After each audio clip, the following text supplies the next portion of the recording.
Mga kasikap, magandang umaga at magandang tanghali. Luzon, Visayas, Mindanao. Nandito pa ako. Nananghalian sa araw na ito ng linggo. Sana samahan nyo ako. At ito lang po ang kahandaan ko. At siyempre, ito po yung walang kamantayan. Nag-ihaw ako.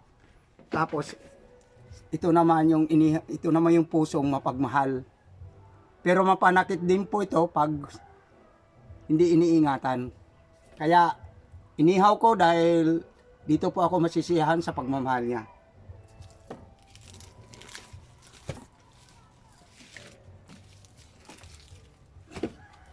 Kaya tara, samahan nyo ako at Luzon, Visayas, Mindanao, sa lahat nating mga OFW. Kumusta na po kayo sa araw ng linggo? Ito po yung ating ngayon. Medyo di pa masyado luto. Siyempre, mayroon po tayo rin prutas ng kapitbahay. Ito po, idol. Ito po, nakabitay. Kasi nandito po tayo sa bahay na pamakuan natin. Lungga. Dito sa kampo. Kaya, tara po, samahan nyo ako. Kasi lagi na lang ako nasa kapitbahay. Shout out pala sa may-ari ng kapitbahay. At sa aking prutas ay siyempre sa kapitbahay ito. Hindi na ito kapitbahay. Akin na po ito. Siyempre ito po yung ulam natin. Mga kalambat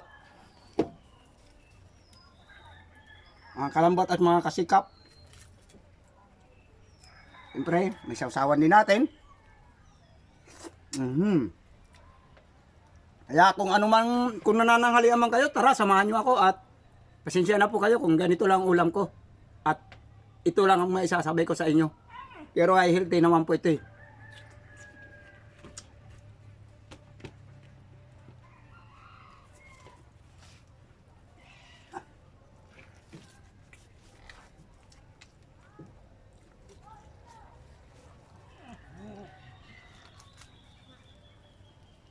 Mahirap pala itong makuam.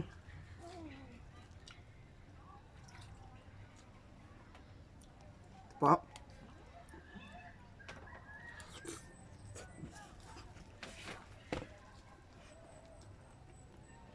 Sarap pala itong puso na ito nga inihaw pag kasi sarap pala itong inihaw. Ito kasi yung pusong punong-puno ng pag-ibig.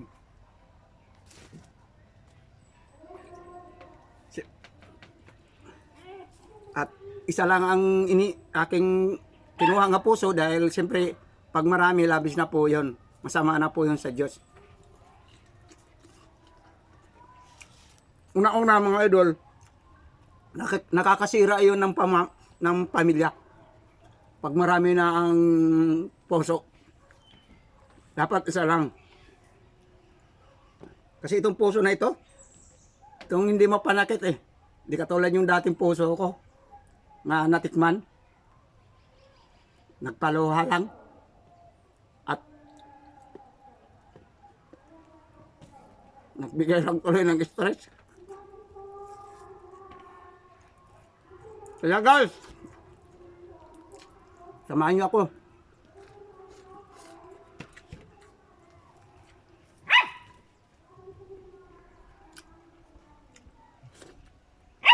Sakla. Shout out pala sa lahat ng nanonood sa akin at mga nag-share at hindi nagsasawa. At saka sa makakapanood nito, shout out po sa inyo.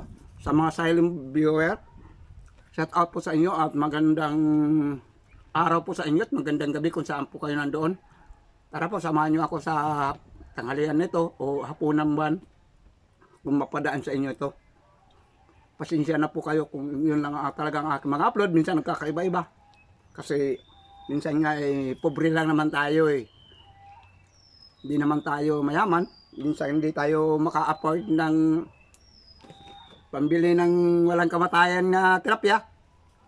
At sa awa ng Diyos ay meron naman konti, kaya nakabili ako. doon sa suki ko.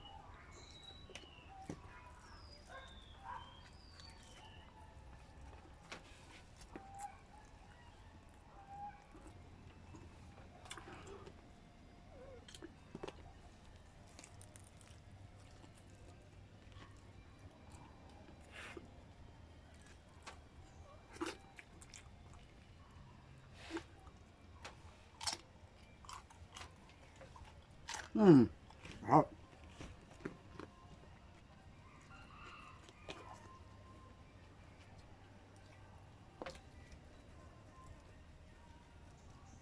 Ito po, yung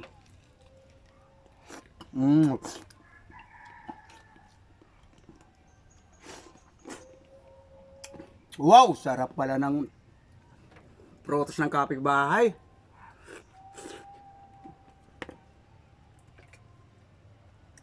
Sige po, guys, mga idol.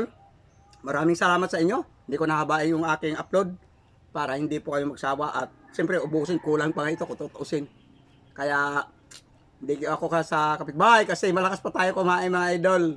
Kaya matamis pa po yung dila natin. Kaya kumakain tayo ng napakasarap kahit simple lang. Sige po mga idol, sana ganun din po sa inyo dyan. Laging ang pagkain nyo healthy para sa kalusugan kasi tayo, ako nga bityo nagkakaedad na. Pag kumanong araw, kumakain ng karne, okay lang. Pero sa ngayon panahon ay hindi po tayo, na po kasi unang-una, nag-iisala po yung kidney natin. Sige po, hanggang sa muli, kita-kita pag makahanap ulit ng pambili ng walang kamatayan na terapya. Bye-bye po, hanggang sa muli, ingatan po kayo at sabi ko lang sa iyo, pag-ibig po sa ating lahat at